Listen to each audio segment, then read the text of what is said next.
একসাথে অনেকটা বছর কাটিয়েছিলাম মেয়েটার সাথে। দেখতে দেখতে তার বিয়ে হয়ে গেল। তো বিয়ের রাতে আমি কিছুই খাইনি, তাই রাতের মেনুটা শেয়ার করতে পারলাম না বিয়ের দিনে। তবে রিসেপশনের দিন কবজি ডুবিয়ে খেয়েছিলাম।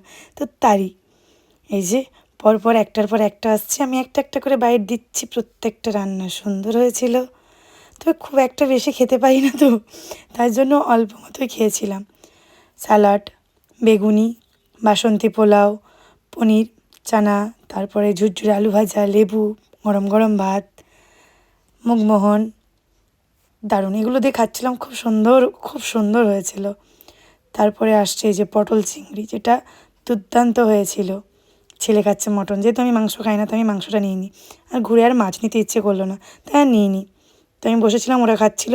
তারপর পাতে চলে এলো চাটনি, আমি তারপরে পায়েস, বউ ভাত মানে পায়েস দরকার, তারপরে মিষ্টি, পাঁপড়, আইসক্রিম, টাটা।